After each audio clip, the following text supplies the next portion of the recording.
역대기상 15장 25절을 보겠습니다.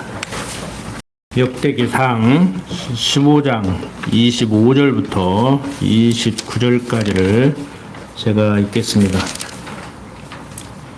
이에 다윗과 이스라엘 장로들과 천부장들이 가서 여호와의 언약궤를 즐거이 메고 오벳 에돔의 집에서 올라왔는데 하나님이 여호와의 언약궤를 맨 레위 사람을 도우셨으므로 무리가 숫송아지 7과 수양 7으로 제사를 드렸더라.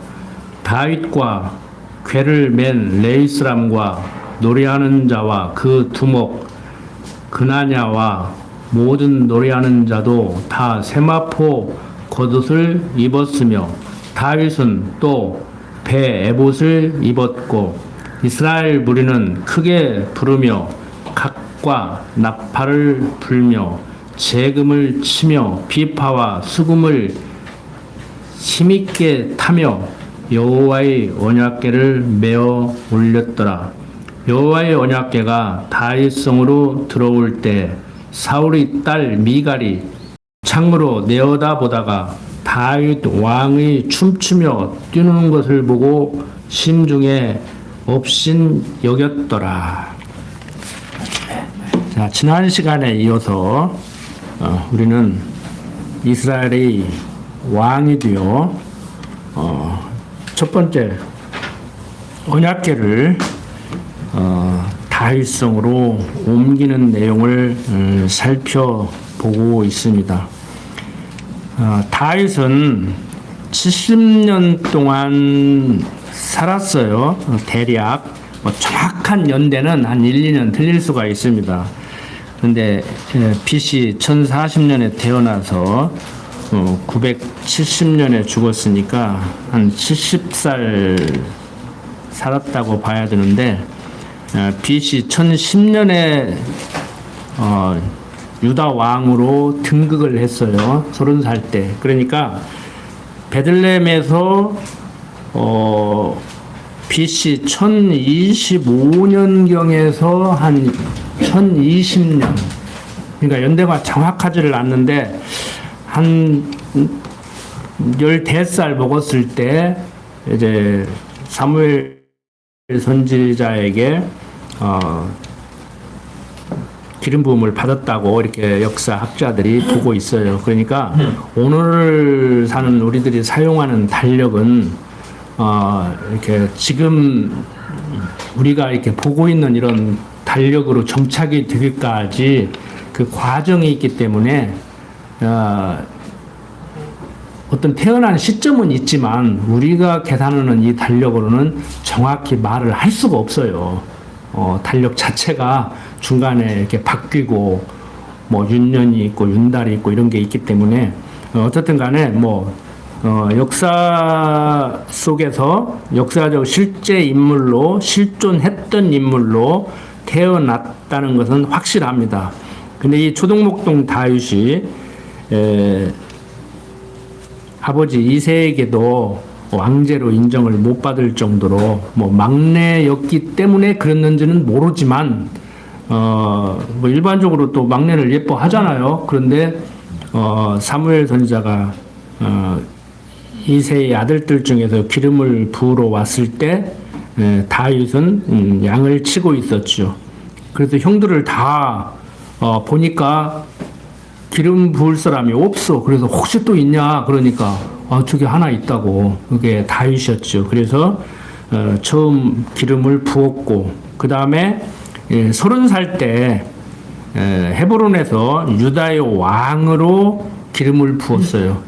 사울이 죽은 직후지요. 사울이 죽고 바로 유대 왕으로 기름 부음을 받고 7년 6개월을 이제 유대 왕으로 나라를 다스렸습니다. 그러니까 유대 지파의 왕으로. 여러분들이 제가 이렇게 강론을 할 때 말씀을 드릴 때 그냥 유대 민족, 유대 지파, 유대 나라 이렇게 얘기를 하는데 조금 제가 부연 설명을 꼭 해야 될 때는 하지만 여러분들이 새겨서 들으셔야 돼요. 지금 12지파 중에 유대지파를 지금 지칭하고 있는가, 아니면은 이스라엘 12지파, 이스라엘 나라를 얘기하면서 유대민족이라고 하고 있는가, 이런 내용을 여러분들이 때에 따라서는 잘 이해가 안 되면 질문도 하시고 한번 다시 성경을 찾아보시기 바랍니다. 자, 헤브론에서 BC 1010년 다윗의 나이 30살 때 유대의 왕으로 기름 부음을 받고, 기름 부음을 받았다는 얘기는 이제 세움을 받았다는 얘기예요. 즉위식을 했다는 얘기예요. 초동목동일 때는 그냥 기름만 부어놨죠. 그러니까 그 뭐라고 할까, 조선시대로 비교하면 왕세자 책봉을 받았다고 해야 되는가, 적절한 비유는 안 되지만, 그런데 이제 헤브론에서는 유대 왕으로, 유대지파의 왕으로 이제 세움을 받고 7년 6개월을 다스렸다가 이제 BC 1003년에 37살 때 유대 전 왕으로, 그러니까 이스라엘 12지파의 왕으로, 유다지파의 왕을 넘어서서 이제 이스라엘 나라, 전체 이스라엘 민족의 그 12지파의 왕으로 이제 세움을 받았죠. 이렇게 세움을 받고 나서 첫 번째 하려고 했던 일이 언약궤를 다윗성으로 이제 모셔오는 거였죠. 이제 언약궤를 모셔오는 거였는데, 그 규례대로 막대기를 끼워서 레위지파 제사장들이 메어서 가지고 와야 되는데, 소 달구지에 실었고 소 달구지가 움직여서 떨어지게 생기니까 손으로 잡은 웃사가 죽는 일이 생겨서 이제 무서워서 가지고 오지를 못하고, 이제 누구네 집입니까? 갑자기 또 이름이 생각이 안 나네. 이거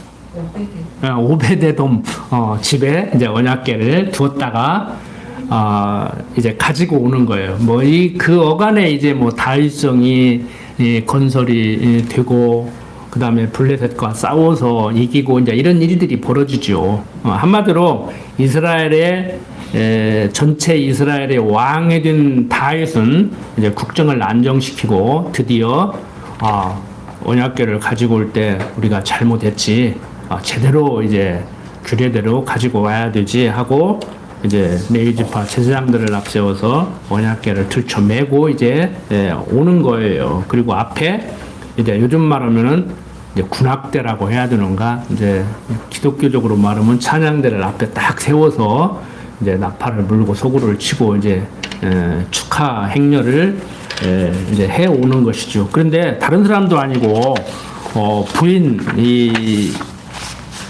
미갈이 다윗을 업신여기예요. 다윗은 얼마나 좋았는지 그냥 요즘 말로 채신머리가 없다고 할 정도로 춤을 추고 막 그랬던 가 봐요. 그러니까 우리나라는 아직도 그 어떤 유교적인 양반들 애모는 그게 있어가지고 대통령들이 무슨 행사에서 막 신나게 춤을 춘다든지 그러면은 좀 막 경망스럽게 보이고 막 뭐 무게가 없느니 있느니 막 옛날에 전두환이 같이 막 본인은 하고 목에 딱 힘주고, 그게 교회에도 또 통하잖아요. 목사들도 설교를 하면은 무게 딱 잡고 지금부터 역대상 15장 25절부터 29절까지 말씀을 가지고 은혜를 나눕시다 하고 목에 딱 힘주고 딱 깔아가지고 그렇게 얘기하지. 제 강론 보면 제가 봐도 너무 많이 웃어. 필요 없이 필요 이상으로 웃더라. 그래서 참 경망스럽다고 사람들이 하겠다 그렇게 생각을 하는데, 좋은 차 재밌어서 웃는지는 몰라도 참 옛날 생각도 나고, 참 성경을 보다 보면은 인간들이 얼마나 우스꽝스러운가, 내 모습을 봐도 참 우스꽝스럽구나 그런 생각으로 제가 자주 웃기도 하는데, 그러니까 미갈이 볼 때도 오늘 사는 우리들의 정서같이 다른 사람도 아니고 왕인 남편이 채신머리 없이 보이는 거예요. 그래서 이제 우습게 보는 것이지요. 인간적으로 보면은 참 다윗 대단해요. 옛날 뭐 노무현 대통령이 대통령으로 나올 때 장인이 뭐 좌익운동했다고 막 그러니까, 그러면 마누라를 버려야 됩니까? 그러더니 그 생각이 부쩍 나더라고. 근데 이 미갈이 누구예요? 사울 딸 골리앗 물리치고 어떻게 보면 선물로 결혼을 했잖아요. 보상을 받고 딸을 준다고 한 대로 주었잖아요. 이 사울의 딸이라고. 그러니까 이 미갈도 대단해. 인간적으로는 뭐 이런 얘기는 할 필요도 없지만 어떻든 간에 자기 친정아버지하고 남편하고 원수지간이 돼버렸는데 본의 아니게 그래도 다윗이 지혜롭게 대처를 했기 때문에 뭐 아버지하고 철천지 원수는 안 졌기 때문에 이렇게 다윗하고 살 수 있을는지는 모르지만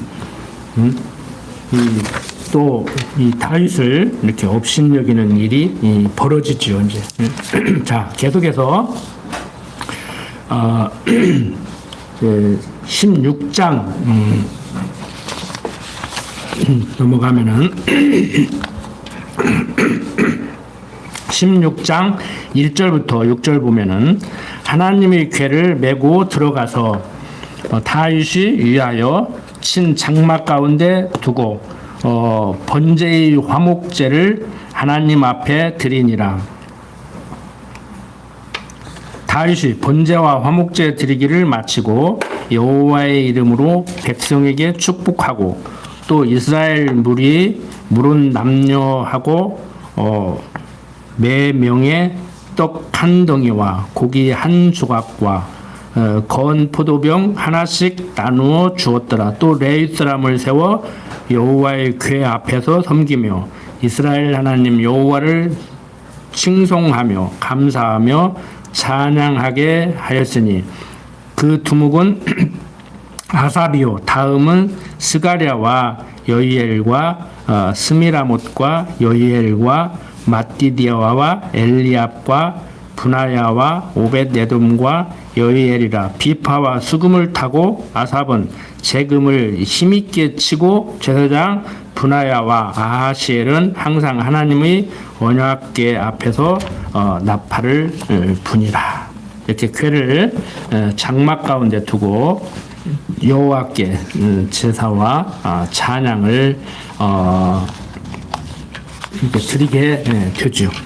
그러니까 언약궤가 이렇게 돌아왔으니까 언약궤를 이제 다윗성에 안치를 했으니까 우리는 직접적으로 뭐 목도를 안 했기 때문에 인간적으로 볼 때 그때 당시의 정서로 다윗을 업신여길 정도로 그렇게 참 채신물이 없다 소리 들을 정도로 너무 좋아서 그렇게 했기 때문에 미갈이 업신 여겼는지는 몰라도 이것은 하나님께서 함께 하시는 즉 하나님의 언약궤를 모셔오는데 너무 좋은 나머지 뭐 채신물이 좀 없으면 어떻습니까? 어른들도 그럴 수 있지만 특히 아이들 너무 좋아하면 막 뒤집어진다고 그러는데 정말 그 뭐 형이 화학적으로 얘기하면 들어넣어가지고 막 손발을 막 흔들면서 막 깔깔대고 웃고 막 그럴 수 있잖아요. 너무 좋아가지고. 응? 뭐 상아도 좋으면 막 그러더라고. 그래서 막 너무 막 진정해라 막 우리가 이제 그러는데 너무 오버한다고 진정을 하고 그러는데 정말 그 영어 표현을 해서 그러지만 조금 이렇게 막 흥분도가 올라가면은 막 영어로 말해서 업뛰면은 그럴 수 있어요. 그러다가 다치기도 한다고. 그건 지나치리만큼 야 저건 아니다 싶을 정도로 너무 오버한다 싶을 정도로 그렇게 해도 아무 문제가 없는 거지요. 그런데 그것을 이제 문제 삼는다. 이 오늘을 사는 우리들의 뭐 이 상황 가운데서도 뭐 정치인들의 모습이나 뭐 어떤 법조인의 모습이나 교육자의 모습이나 종교인의 모습이나 그런 데서도 여러분들 농사를 짓는데도 정말 막 고지식하게 내가 돈을 못 벌고 채소를 못 팔아먹을 때 못 팔아먹어도 벌레가 다 갉아먹어도 아무도 안 사주면 나 혼자 먹고 말지 하고 고집스럽게 그렇게 하는 사람들도 있단 말이에요. 그럼 그 사람들이 인정을 받아야 되는데 바보 되는 거요. 저도 별것도 아니면서 나 하나라도 부동산 투자 안 넣는다 그랬는데 순간순간 저도 뻔히 바보들 줄 알았지만, 그런다고 세상이 바뀌지 않는다는 것을 알았지만, 정말 어떤 때는 굳이 그럴 필요 있었는가 하는 생각이 이렇게 문득문득 들 때가 있거든요. 근데 엊그저께 TV 뭐 백만장자가 보니까 창원에서 그 큰 병원을 그 지은 그 의사도 보니까 진짜 나는 그렇게는 못 살겠더라고. 여기가 다 해져가지고 막 그거 나오는데 그 연출한 게 아니고 진짜 그러더라고. 그렇게 사는 사람도 있단 말이에요. 요즘 그 프로 보니까 못 보는 분들에게는 또 뭔 얘기 하냐 그럴 수가 있는데, 혹시 호기심으로 한번 기회 있으면 보세요. 보니까 정말 돈을 많이 벌기는 벌었지만 수단과 방법을 가리지 않고 버는 사람이 아니라 정도를 걷고 어려움을 극복하고 성실하게 일을 해서 돈을 벌었는데, 돈 버는 목적이 분명하고 그 돈을 어떻게 사용하는가 아름답게 쓰는 그런 사람들만 이렇게 해서 방송을 하더라고. 프로를 만들어가지고. 제가 생각하는 게 바로 그런 자본주의 사회거든요. 제가 그렇게 배웠고, 다 잘 먹고 잘 살고 행복하자고 하는 거 아닙니까? 근데 이제 우리 입장에서는 그 사람들을 칭찬해주고 싶고 할 수만 있으면 그런 사람들로 꽉 채워진 나라가 됐으면 좋겠지만, 그건 우리들의 기대사항이고, 그게 이제 영어로 유토피아, 지상 낙원을 생각하는 거예요. 근데 그건 불가능하죠. 하나님이 다스리는 그의 나라도 이렇게 엉망인데, 우리 기독교인들의 입장에서 볼 때 다른 사람들 얘기하는 게 아니에요. 교회 안에서 어떤 모습을 보이고 교인들이 어떻게 살아가고 나 자신이 기독교인으로서 어떤 생각을 하고 어떻게 행동을 하고 평상시에 내 언행이 어떤가 생각해보면 알아요. 남 얘기할 거 아니에요. 교회의 문제점은 내 문제점에서 찾고 내 문제점을 교회의 문제점으로 얘기하지, 나는 아무 문제 없고 목사 비판하고 옆에 성도 비판하고 한국 요양교회 비판하고 그러면 안 돼요. 제 설교 잘 들으시라고. 그리고 항상 제가 나는 내 얘기한다 그러잖아. 성경 얘기 있고 옛날 얘기 이스라엘 얘기 하면 뭐하냐고. 이스라엘기 들고 나가서 대모는 사람들은 이유라도 확실해. 우리는 그러면 뭐 때문에 이스라엘 역사 배우고 있는 거예요 지금? 잘못하면 그 사람들만 또 못하다니까. 잘 들으시라고. 무슨 얘기인지 아시겠죠? 성적이 들고 나가고 이스라엘기 들고 나간 사람들은 목적이 분명해요. 이유가 분명해. 그럼 우리도 분명해야 하잖아. 여기 왜 앉았어요? 무엇 때문에 앉았어요? 분명해야 돼요. 이게 없으면은 공허하다고. 그러면 이제 성도로서 살아가는 것이 아니고 기독교 종교인으로서 이제 살아가는 것이지요. 이제 썬데이 크리스찬이라고 이제 미국 사람들이 그러더라고. 그러니까 평상시에는 세상 사람들 못지않게 그렇게 세상과 짝하고 살다가 이제 일요일 날 하루 성경 찬송 들고 예배당 건물에 들어갔다 나오는 수준. 이제 그 수준에서 머무르면 안 된단 말이야.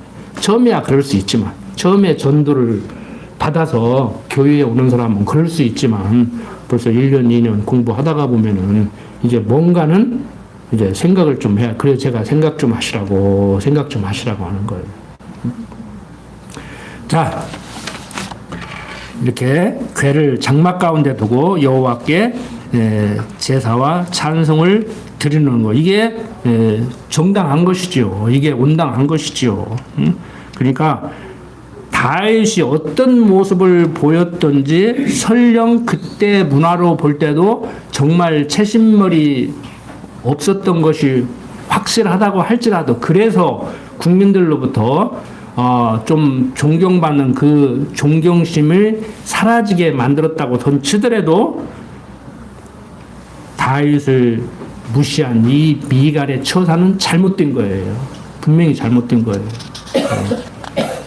자, 이렇게 궤를 장막 가운데 두고 여호와께 제사를 찬송을 이제 드렸는데, 7절부터 36절 보면은 아삽과 그 형제가 여호와께 드리는 감사와 찬송 내용입니다. 제가 빨리 한번 읽어볼게요. 그날에 다윗이 아삽과 그 형제를 세워 위선 여호와께 감사하게 하여 이르기를, 너희는 여호와께 감사하며 그 이름을 불러 아뢰며 그 행사를 만민 중에 알게 할지어다. 그에게 노래하며 그를 찬양하며 그 모든 기사를 말할지어다.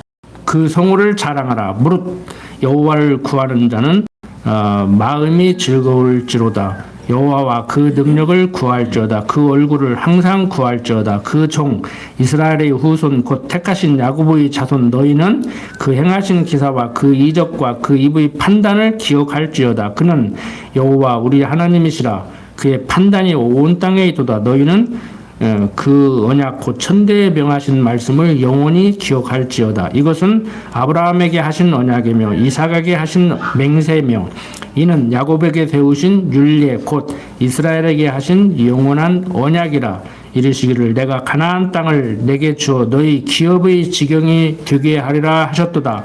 때 너희 인수가 적어서 매우 영성하며 그 땅에 개게 되어 이 족속에게서 저 족속에게로 이 나라에서 다른 민족에게로 유리하였도다.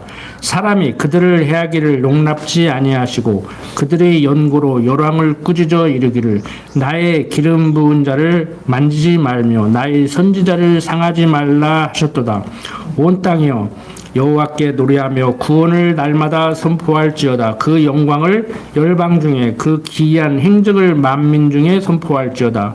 여호와는 광대하시니 극진히 찬양할 것이요 모든 신보다 경외할 것이며 만방의 모든 신은 헛것이요 여호와께서는 하늘을 지으셨음이로다. 존귀와 위엄이 그 앞에 있으며 능력과 즐거움이 그 처소에 있도다. 만방의 족속들이 영광과 권능을 여호와께 돌릴지어다. 여호와께 돌릴지어다. 여호와의 이름에 합당한 영광을 그에게 돌릴지어다. 예물을 가지고 그 앞에 들어갈지어다. 아름답고 거룩한 것으로 여호와께 경배할지어다. 온 땅이여 그 앞에서 떨지어다. 세계가 굳게 서고 흔들리지 못하는도다. 하늘은 기뻐하고 땅은 즐거워하며 열방 중에서는 이르기를 여호와께서 통치하신다 할지로다. 바다와 거기 충만한 것이 유치며 밭과 그 가운데 모든 것은 즐거워할지로다.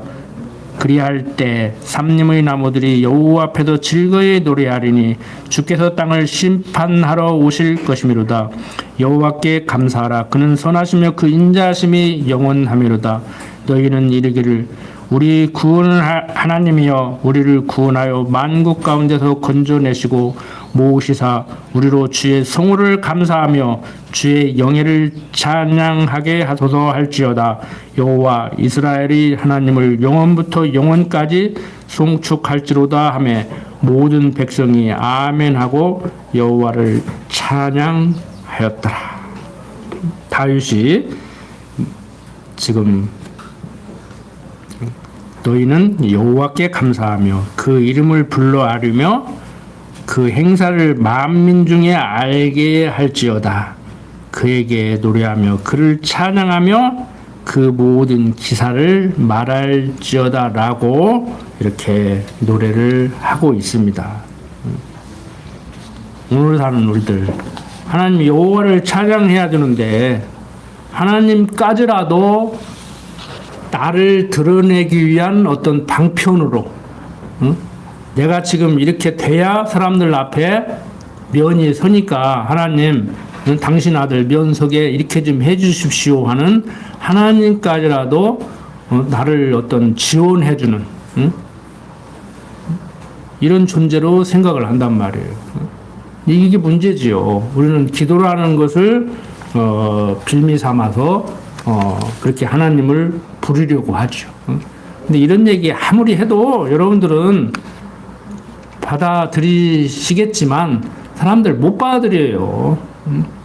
그냥 무심코 한다고 그냥 허다못해 그냥 상대 나라하고 축구 하는데 뭐 요즘 뭐 또 축구 시작한다면서요. 나는 하는지도 몰랐는데 뭐 월드컵인가 뭔가 시작한다고 그러대. 근데 막 보면은 한 골 넣게 해주십시오. 주여 넣게 해주십시오. 막 주여 넣게 해주십시오. 그러면 하나님이 넣게 해주냐고. 응?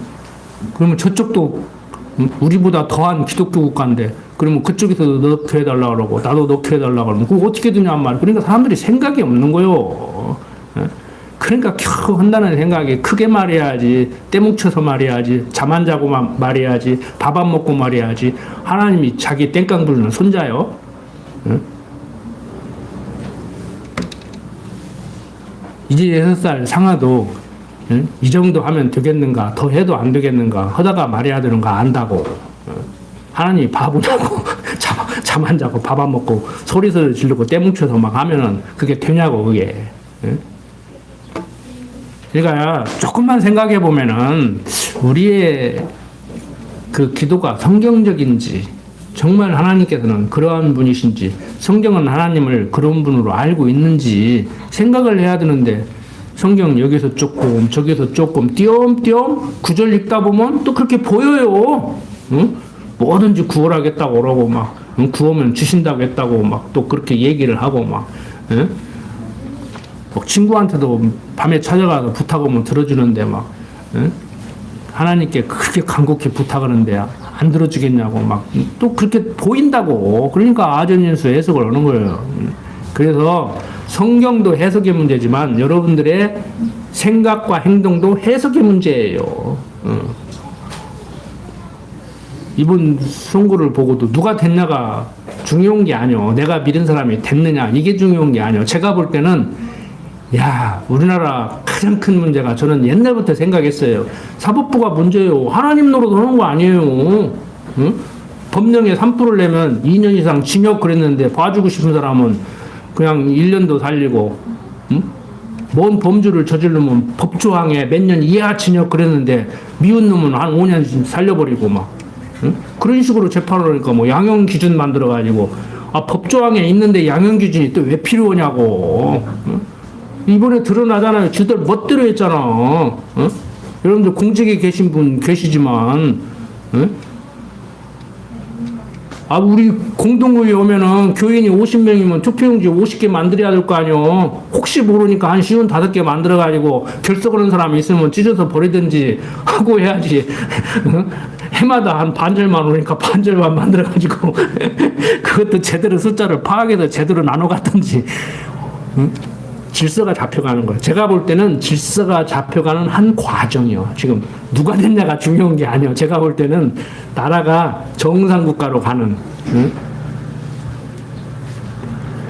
그렇게 되면 돼요. 좋은 나라가. 제가 그랬잖아. 하나님 우리나라 사랑한다고. 드러나잖아. 문제점이 드러나잖아. 응? 이제 국정감사 하자고 그러는데 누가 반대하는가 보세요. 그걸 주도한 사람들이 반대한다고. 이제 반대하게 돼 있어. 내가 볼 때 반대할 것 같아. 여러분들, 제가 정치 얘기를 자꾸 언급하는 것은 이 혼란 속에 우리가 중심 안 잡으면은 휘말린다니까. 이쪽 저쪽에 쓴다니까. 선거 때 이쪽 저쪽에 쓰는 건 당연히 그럴 수 있어요. 응? 어차피 이 사람 아니면 저 사람 찍어야 하잖아. 이 당 아니면 저 당을 지지하라고 도장 찍으라고 그렇게 만들어 놓고 내가 하겠다고 갔잖아요. 그러니까 해야 돼. 하기는 하는데 우리는 중심을 잡아야 된다고. 그래서 내가 찍은 사람이 안 돼도 기분 나쁘냐? 내 표 버리기 싫으니까 될 사람한테 찍자. 이게 아니야. 그걸 넘어서야 된다고 우리는.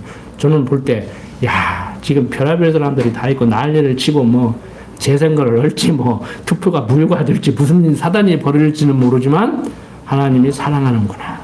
좋은 나라로 가고 있구나. 저는 그렇게 생각하는 거예요. 그러니까 편한 거예요.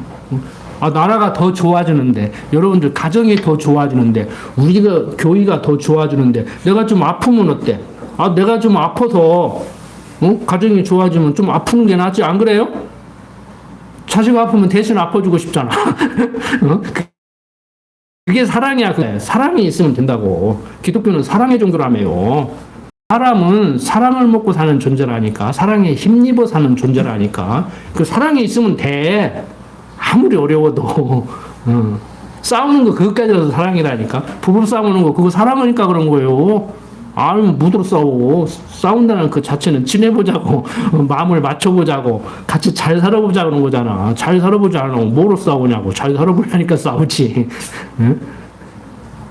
근데 그게 너무나 아프지. 이제 크게 싸움을 크게 하면 아프지, 이제 그게. 근데 아픈 것도 좋은 거예요. 가난을 모르는 사람은 풍요로움을 모른다니까. 아파보지 않은 사람은 건강한 것이 얼마나 좋은지를 모른다니까. 응? 그 쉬운 말 같지만 어려워요. 그렇다고 일부러 아프려고 올 필요는 없어요. 그래도 이스라엘 사람들이 그러잖아요. 다 가르치는데 가난을 가르치기가 제일 힘든다고. 가난은 일부러 가르칠 수 있는 게 아니잖아. 가난을 해봐야 가난을 배우지. 그 가난 가르친다고 일부러 가난하게 살게 할 수는 없잖아요. 그런 사람 예습되다 있기는. 그러다가 이제 부모 자식 간에 원수지고 이제 그러더라고. 돈 잔뜩 싸놓고 안 주고 막 그러니까. 또 어설프게 흉내내시는 말고 그냥 그래 가난은 가르칠 수 없지. 가난 가르치기 위해서 일부러 가난하게 살 필요는 없잖아요. 제가 드리는 말씀은 원리적인 거 보시고 명제적인 겁니다. 지금 드리는 말씀은. 참 어려워요, 이거. 가만히 생각해 보세요. 아파보지 않은 사람이 어떻게 건강함에 감사함을, 소중함을 알고, 가난해보지 않은 사람이 어떻게 풍요로움에 그 감사함을 알 수가 있겠냐고. 그러니까 어렸을 때부터 큰 어려움씩, 큰 애들은요, 조금만 어려움을 보면 극복을 못하고 견디지를 못한다니까. 요즘 젊은 애들이 그거 문제잖아요. 요즘 젊은 애들이 그게 문제라겠다고 인터넷에 글 올렸더니 또 블라인드 처리했다고 하더라고. 또 요즘 젊은 사람들을 왜 비하하고 막 그랬냐고. 뭐 증오 발언, 혐오 발언, 뭐 차별 발언 뭐 이런 거 했다고. 뭐 글을 못 올리겠어요. 요즘은 말을 못 하게 해. 그런 말을 안 하고 어떻게 말을 하냐고. 응?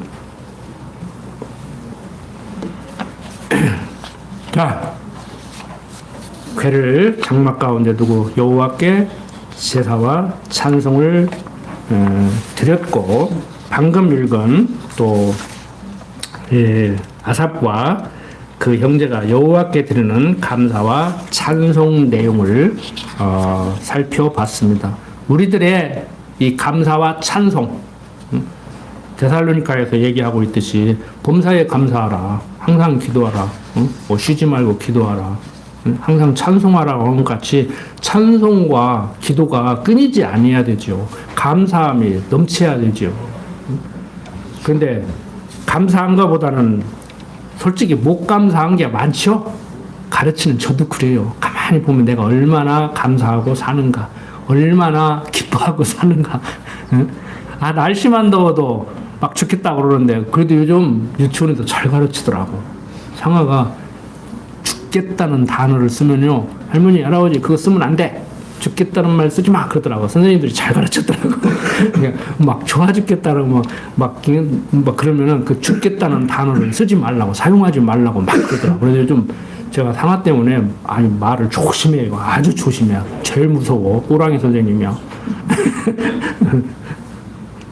집사람도 제가 말 잘 안 들으면 상아야 할아버지한테 얘기 좀 해. 그래 그런데 상아가 얘기 뭐 꼼짝 못해. 지난주에도 말씀드렸지만 배우는 거예요. 옛날 경험론자들이 그랬잖아요. 손자에게도 배운다고. 진짜 배워요. 말이 그렇다는 얘기가 아니고 진짜 배운다고. 내가 막 옛날 같으면 뭐 집사람하고는 할 말 안 한 말 해서는 되는 말 안 되는 말 거르지 않고 막 내뱉고 뭐 그랬는데 요즘 굉장히 조심한다고. 나만 그런 게 아니더라고. 성동님 친구 하나 쌍둥이 손자분이라고 하는데 내가 죽겠다고 그러면서 아이고 말도 함부로 못하겠고 힘들어 죽겠다. 얼마나 질문이 많은지 대답해 주려니까 딸려가지고 죽겠다 그러더라고요. 야 대답 다 해줘야 돼 이 사람아. 그 어영부영 넘기지 마. 나이 먹어서 잊어버렸다고 그런 소리 하지 마. 다 대답해줘 이 사람아. 웃으면서 그러는데 공부 엄청 시키는 거예요. 손자가 나 공부시키고 손자가 나 말 함부로 못하게 하고. 배우는 거예요, 손자한테. 그거 어디서 배워? 아버지도 못 가르친 거잖아. 학교 선생님도 못 가르친 거잖아요. 응? 때리면서 가르쳤는데도, 응? 우리 아버지도 나 되게 때려가면서 가르쳤는데 못 가르친 거를 손자가 가르친다니까, 6살짜리 손자가. 응? 그래서 제가 옛날 경험론자들이 한 말을 성경적으로 재해석하면은 다 성경적이라고 하는 말이에요. 옛날 경험론자들이 한 그 말 가만히 한번 생각을 해보세요. 그 다 성경적이라고. 성경적으로 해석을 해주면은 그냥 앞뒤 딱 자르고도 성경적이라고 그 말만 갖다 써먹지 마시고, 뭐 제 눈의 안경이다. 그렇잖아요. 평안감사도 제시름은 싫다. 직신도 짝이다. 다 그게 성경적인 얘기라니까 해석을 하면은 그 왜 성경적이라고 그러는지 가만히 집에 가서 생각을 해보시라고. 그 말이 왜 성경적이라고 하는지. 하나님의 작정과 예정 섭리 가운데 모든 것이 다 된다는 거예요. 인간이 자기 소행대로 하니까 다 제시름은 안 하고 제주문 하고 성경이 얘기하고 있잖아요. 사람이 자기 소행의 존대로 한다. 지가 좋으면 하고 싫으면 안 한다. 지가 마음에 들으면은 좋다고 그러고 마음에 안 들으면 부모가 그렇게 반대해도 죽어도 같이 살겠다고 그러고. 자, 이제 그렇게 하나님만 찬양하고 있으면 되는가? 현실이란 말이에요. 우리는 생활인이잖아요. 우리도 마찬가지잖아요. 우리가 재직회를 하고 공동회를 하고 업무를 분담해서 이렇게 일을 해 나가듯이 한 국가라고. 그러니까 이제 37절부터 43절 보면은 다윗이 성막에서 섬기는 임무를 각기 맡겨서 섬기게 하고 성전 중심으로 움직이니까 일단 성전 관리를 제대로 해야 되잖아요. 그건 레위지파 제사장들이 이제 하겠죠. 그 다음에 이제 17장 1절부터 15절 보면은 하나님께서 다윗 당대와 후대에 이루실 것을 이제 약속해 주죠. 앞에서 이제 다윗 왕정을 해 나가는데 국가 시스템은 정비를 했잖아요. 앞에서 배웠잖아요. 그러니까 언약궤 이제 모셔왔으니까 성전에서 이제 제사를 어떻게 지낼 것인가, 누가 그 역할을 할 것인가를 딱 나눠서 분담해서 이제 맡기고. 그러고 나니까 이제 하나님께서 다윗 당대와 후대에 이루실 것을 언약해주고 있습니다. 한번 읽어볼까요? 다윗이 그 궁실에 거할 때 선지자 나단에게 이르되 나는 백향목궁에 거하거늘 여호와의 언약궤는 주장 밑에 있도다. 나단이 다윗에게 고하되 하나님이 왕과 함께 계시니 무릇 마음에 있는 바를 행하소서. 그 밤에 하나님의 말씀이 나단에게 임하여 가라사대 가서 내 종 다윗에게 말하기를 여호와의 말씀이 너는 나의 거할 집을 건축하지 말라. 내가 이스라엘을 올라오게 한 날부터 오늘날까지 집에 거하지 아니하고 오직 이 장막과 저 장막에 있으며 이 성막과 저 성막에 있었나니 무릇 이스라엘 무리로 더불어 행하는 곳에서 내가 내 백성을 먹이라고 명한 이스라엘 어느 사사에게 내가 말하기를 너희가 어찌하여 나를 위하여 백향목집을 건축하지 아니하였느냐고 말하였느냐 하고 예언하여 내 종 다윗에게 이처럼 말하라. 만군의 여호와께서 이처럼 말씀하시기를 내가 너를 목장 곧 양을 따르는 데서 취하여 내 백성 이스라엘의 주권자를 삼고 내가 어디를 가든지 내가 너와 함께 있어 내 모든 대적을 내 앞에서 멸하였은즉 세상에서 존귀한 자의 이름 같은 이름을 내게 만들어 주리라. 내가 또 내 백성 이스라엘을 위하여 한 곳을 정하여 저희를 심고 저희로 자기 곳에 거하여 다시는 옮기지 않게 하며 악한 유로 전과 같이 저희를 해하지 못하게 하여 전에 내가 사사를 명하여 내 백성 이스라엘을 다스리던 때와 같지 않게 하고 또 모든 대적으로 내게 복종하게 하리라. 또 내게 이르노니 여호와가 너를 위하여 집을 세울지라. 내 수완이 차서 내가 열주에게로 돌아가면 내가 내 뒤에 넷이 곧 내 아들 중 하나를 세우고 그 나라를 견고하게 하리니 저는 나를 위하여 집을 건축할 것이요 나는 그 위를 영원히 견고하게 하리라. 나는 그 아비가 되고 그는 나의 아들이 되리니 나의 자비를 그에게서 빼앗지 아니하기를 내가 내 전에 있던 자에게서 빼앗음과 같이 하지 않을 것이며 내가 영영이 그를 내 집과 내 나라에 세우리니 그 위가 영원히 견고하리라 하셨다 하라. 나단이 이 모든 말씀과 이 모든 묵시대로 다윗에게 고하니라.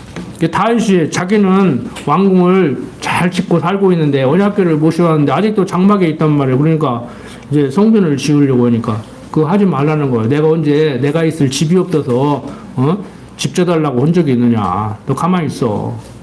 그건 내 집은 내가 알아서 질 거야. 그 얘기를 하는 거예요. 16절부터 27절 보면 다윗이 이제 언약을 이루어 주신 여호와께 감사하면서 이렇게 간구를 이렇게 하게 되죠. 결국에 나중에 다윗이 지으려고 했던 이 성전은 아들 솔로몬으로 하여금 지켜야 하죠.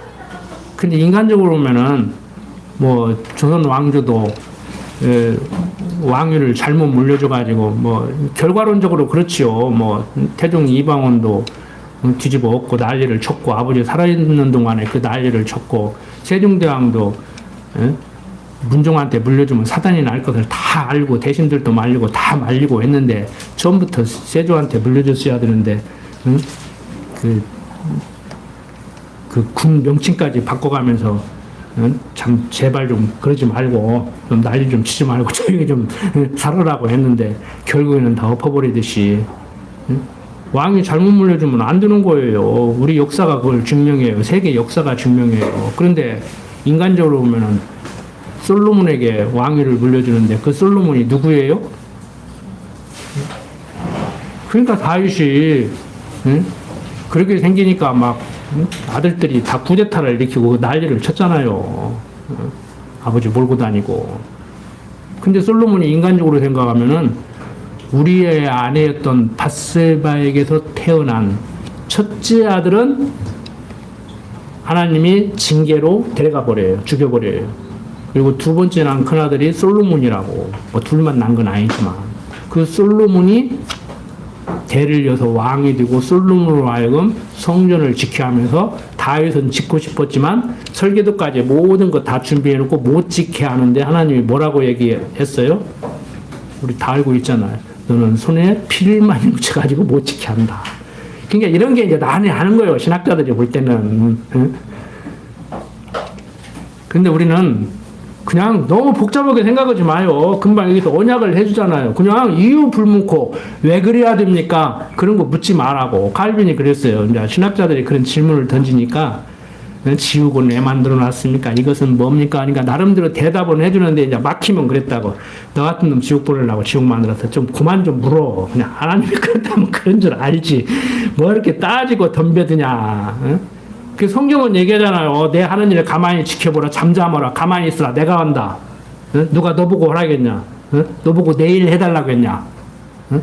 나는 나를 위해서 내 이름을 위해서 내가 내일 할 때 너희들은 거기에서 너희들이 생각할 때 육신적으로 복이 될 수도 있고 화가 될 수도 있다. 응? 그 얘기를 하는 거란 말이에요. 이론적으로는 게 쉬운데 생활 속에서 힘들죠. 하나님의 영광을 위해서 내 몸을 쳐서 병들겠다는데 그게 인정을 하고 싶고 감사하고 기꺼이 아멘하고 받아들일 준비 자세 돼 있냐고. 나도 못 받아들여. 이렇게 가르치는 나도 못 받아들여.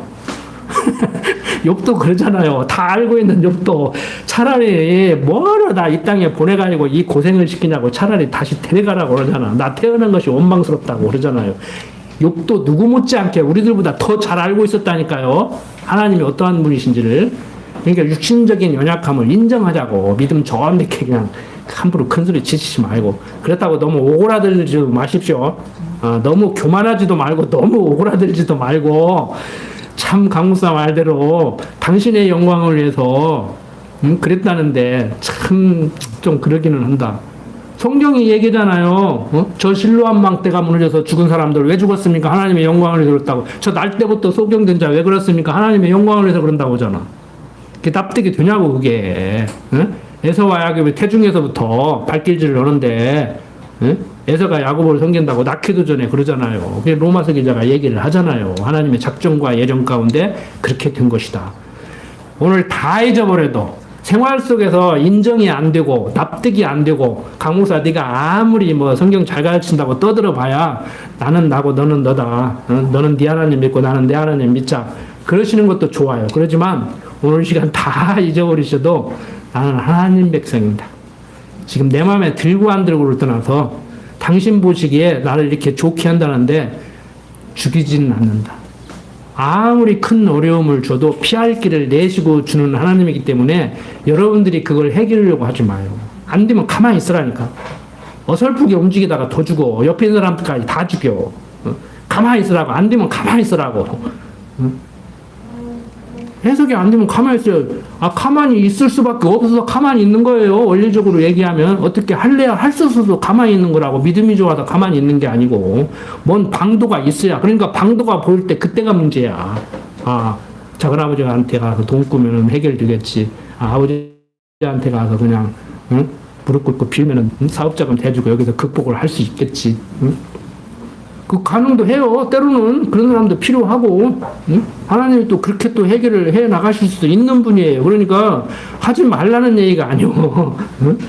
뭐 어려움이 있으면은 누구한테 가도 부탁도 하지 말고 의지도 하지 말고 전혀 그러라는 얘기가 아니고, 하다가 안 되면은 가만히 있을 수밖에 없잖아요. 그러니까 가만히 있을 수밖에 없는 상황까지 가서 가만히 있다가 보니까 해결이 되는 거, 그것도 큰 복이요. 하나님의 은혜야, 그것도.